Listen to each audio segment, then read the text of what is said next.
जनवरी को हम पूरे देश में, पूरी दुनिया में बलिदान दिवस के रूप में याद करते हैं।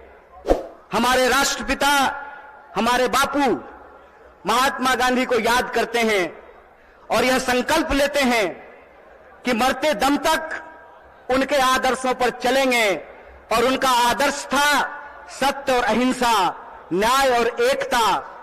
और उनकी जो एकता की बात थी, उस एकता की बात के चलते ही जिनके आखिरी क्षण में भी मुंह से हे राम निकला था, उनको एक आतंकवादी कायर नाथूराम ने हत्या करने का काम किया था। यह आज हम सब लोगों को समझना पड़ेगा कि आज हमारे देश में जिस तरीके से नफरत का माहौल पैदा किया गया है, जिस तरीके से इंसान को इंसान से लड़ाया जा रहा है, यही साजिश किसी जमाने में अंग्रेज किया करते थे। अंग्रेज भारत के लोगों को आपस में लड़ाते थे, हिंदू मुसलमान करवाते थे, मंदिर मस्जिद करवाते थे और फूट डाल करके हमारे ऊपर 200 साल तक राज किया था। एक बार फिर से जो लोग आजादी के आंदोलन में हिस्सा नहीं लिए, जिन्होंने इस देश के लिए शहादत नहीं दी, जो जेलों में नहीं गए, फांसी पे नहीं चढ़े, वो लोग जो उस वक्त अंग्रेजों की मुखबिरी किया करते थे, आज गद्दी पर बैठ करके फिर से लोगों को आपस में लड़ा रहे हैं, लोगों के बीच में नफरत फैला रहे हैं। बोलिए, ऐसा है कि नहीं है? नफरत फैल रहा है ना? कौन फैला रहा है?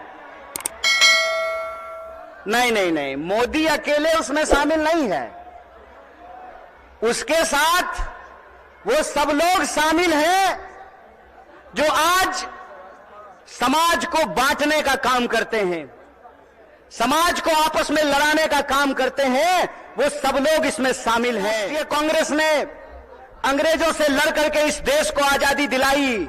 आजादी दिलाई कि नहीं दिलाई? देश आजाद है ना? कौन आजाद कराया देश को? कांग्रेस ने इस देश को आजाद कराया। और आज एक बार फिर से जब देश में नफरत फैल रही है, उस नफरत के खिलाफ हमारे नेता श्री राहुल गांधी ने कन्याकुमारी से लेकर के कश्मीर तक पैदल चले वो, और उन्होंने कहा कि डरने की जरूरत नहीं है, डरो मत। इस समाज के भीतर जो न्याय है, लोगों का जो हक है, उसके लिए आपको संघर्ष करना पड़ेगा, उसके लिए आपको लड़ाई करनी पड़ेगी। राहुल जी ने कहा कि अगर देश में नफरत फैल रही है तो हमको मोहब्बत की आवाज को बुलंद करना पड़ेगा। और कन्याकुमारी से लेकर के कश्मीर तक उन्होंने भारत जोड़ो यात्रा की, भारत जोड़ो पद यात्रा की।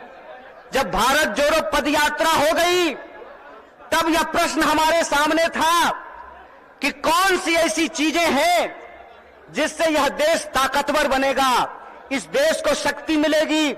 और यह जो आजकल रोजगार विहीन समझते हैं ना? रोजगार विहीन का मतलब यह है कि गृह मंत्री का बेटा बीसीसीआई का सेक्रेटरी बन जाएगा और आपके बाल बच्चा को कुछ नहीं मिलेगा। समझते हैं ना रोजगार विहीन विकास का मतलब?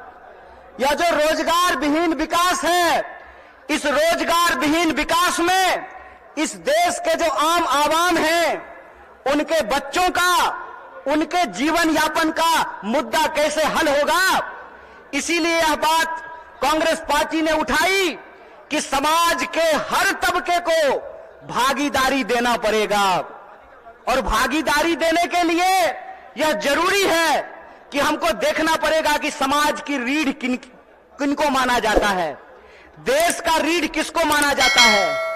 आप सब जानते हैं कि भारत दुनिया का सबसे युवा राष्ट्र है, भारत सबसे युवा राष्ट्र है। लेकिन इस देश के युवाओं के साथ अभी यह हो रहा है कि आप पढ़ाई करते हैं, दिन रात तैयारी करते हैं, लेकिन जब नौकरी की बारी आती है तो नौकरी नहीं मिलता है। जब एग्जाम होता है तो प्रश्न पत्र लीक हो जाता है और पैसा लेकर के, घूस लेकर के सीट बेच दिया जाता है। बोलिए युवाओं के साथ बेईमानी हो रही है कि नहीं हो रही है? चूंकि हमारे माँ बाप किसान हैं, चूंकि हमारे माँ बाप शिक्षक हैं, हमारे माँ बाप साधारण परिवार के लोग हैं, साधारण इनकम के लोग हैं, तो हमारे भविष्य के बारे में कोई नहीं सोचता है। बताइए, नेता का बेटा नेता बनेगा, मंत्री का बेटा मंत्री बनेगा, डीएम साहब का बेटा डीएम बनेगा, डॉक्टर साहब का बेटा डॉक्टर बनेगा, लेकिन किसान का बच्चा किसान नहीं बनना चाहता है। बोलिए, किसान का बच्चा किसान बनना चाहता है? क्यों नहीं बनना चाहता है?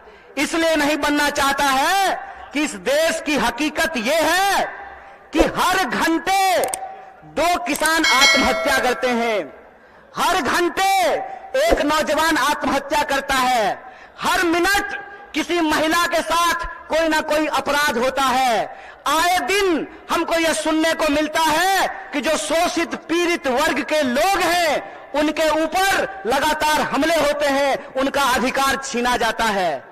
देश की इस परिस्थिति को देखते हुए, जब बेरोजगारी 45 साल में सबसे ज्यादा है, महंगाई आसमान छू रहा है, आप लोगों को याद था ना, पहले पेट्रोल कितना में मिलता था? पहले पेट्रोल कितना में मिलता था? 50 रुपया में। अब कितना में मिलता है? 100 रुपया में। महंगाई बढ़ी है कि नहीं बढ़ी है? सरसों का तेल पहले कितना में मिलता था? 80 रुपए किलो। अब कैसे मिलता है? 200 रुपये किलो। बोलिए, महंगाई बढ़ी है कि नहीं बढ़ी है? जिस तरह से महंगाई बढ़ रही है, किसानों की आत्महत्या हो रही है, जवानों की आत्महत्या हो रही है, महिलाओं के ऊपर अत्याचार हो रहा है, बेकारी 45 साल में सबसे ज्यादा है, तब इस देश के नौजवानों को, बिहार के नौजवानों को यह सोचना पड़ेगा कि उनका भविष्य क्या है। आप सोचिए कि अगर इस देश के नेता चाहते हैं कि उनके बाल बच्चों का भविष्य बना रहे, तो इस देश के किसानों को, इस देश के गरीबों को भी यह सोचना पड़ेगा कि उनके बाल बच्चों का भविष्य कैसे बना रहेगा।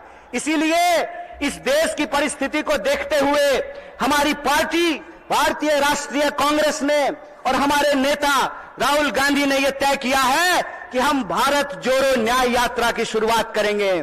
और यह जो भारत जोड़ो न्याय यात्रा है, ये मणिपुर से चल करके बिहार की महान भूमि पे पहुंची है। बोलिए, बिहार महान है कि नहीं है? लेकिन आजकल बिहार को बदनाम भी कर दिया गया है। बदनाम नहीं कर दिया गया है? आज हमको मीडिया के एक साथी पूछ रहे थे कि नीतीश जी आपको छोड़ करके चले गए, इस पर आप क्या कहना चाहते हैं? हम बोले, सुनिए, कौन आया कौन गया ये महत्वपूर्ण नहीं है। महत्वपूर्ण ये है कि बिहार के जो 14 करोड़ लोग हैं, उनका जो हक और अधिकार है, रोजी रोटी कपड़ा मकान का सवाल है, अपने खून के आखिरी कतरे तक उसके लिए संघर्ष करेंगे। ये हमारा कमिटमेंट है, ये हमारा संकल्प है। किसी के आने जाने की बात नहीं है, बात है लोगों के हक और अधिकार की, बात है लोगों के लिए न्याय की।